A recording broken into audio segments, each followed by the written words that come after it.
Next problem. An insulated, बघा लक्षात द्या, an insulated container contain diatomic gas, rigid, म्हणजे टेम्परेचर कमी आहे. कोणतं बोलत असतं ते आम्हाला. आता मी विचारलं तुम्हाला, डिस्कशन काय असलं तुम्ही सांगा अगोदर. आता बोर्डकडे लक्ष द्या. मोलर मास m आहे. This container is moving with velocity v.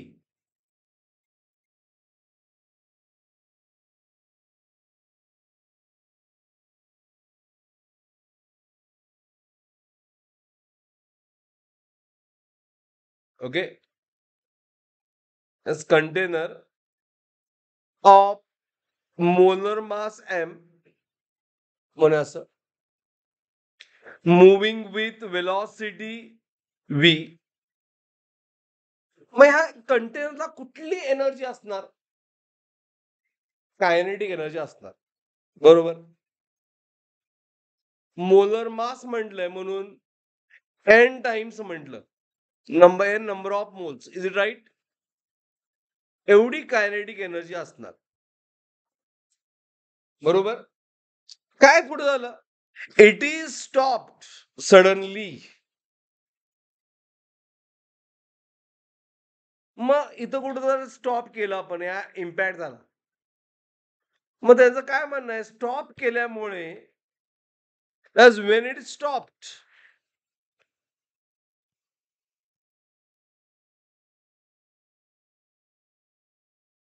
विचारलंय काय? Change in temperature, delta T विचारलंय.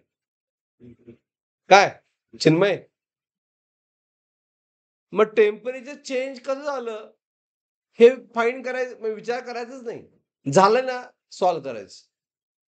Is it clear? मग ही जी एनर्जी होती ती कन्वर्ट झाली. मग कन्वर्ट झाली एनर्जी, आता गॅस आहे. ऍट कॉन्स्टंट प्रेशर झाली काय कॉन्स्टंट व्हॉल्यूम? यामध्ये व्हॉल्यूम ऑफ गॅस चेंज झालंय, कंटेनर मोठं झालं असं सांगितलं काय? मग आपण सॉल्व्ह करायला पाहिजे काय? कॉन्स्टंट व्हॉल्यूम साठी. So as energy changes,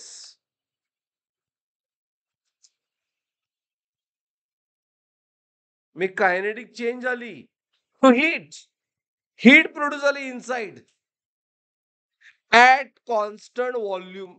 is it right? Getting everyone what I am saying? हे माझं वर्डिंग बरोबर आहे काय?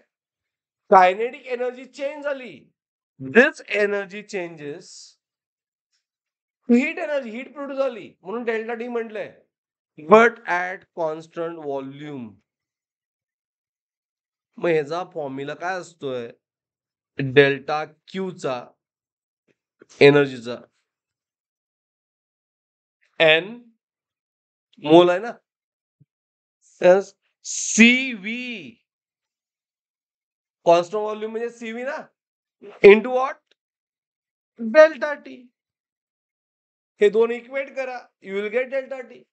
काय energy neither be created nor be destroyed. झाला प्रॉब्लेम सॉल्व. काल सगळ्यांना बेस. Everyone is it clear? घ्या व्यवस्थित.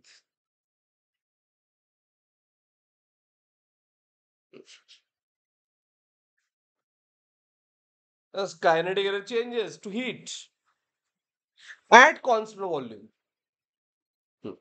अँड डेल्टा टी फाइंड करायचं आहे. हा, आतला कुठला गॅस आहे? डायॲटॉमिक, म्हणजे डिग्री ऑफ फ्रीडम किती? 5. मग in term of r option आहे, तर आर आहे की नाही, म्हणून सीव्ही किती येणार? 5/2r. Is it right? Okay, कारण फॉर डायॲटॉमिक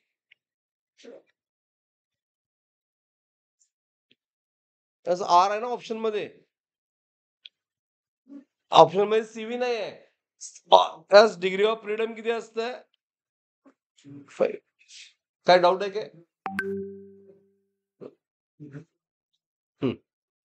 क्लिअर? आता सॉल्व्ह करूया. झालं इथपर्यंत? So by law of conservation of energy, delta Q is equal to Ke, and 5/2 R delta D is half, n half, म्हणजे कारण molar mass दिलंय.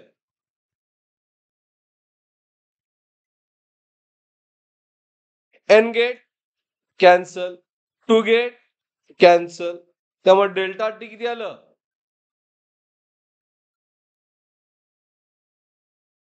mv² upon 5R. कळालं? Is it clear everyone?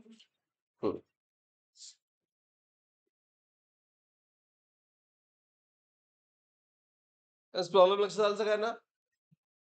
हा base फार महत्वाचा होता. कुणाला doubt आहे का यामध्ये? घरी प्रॉब्लेम वाचायला पाहिजेत.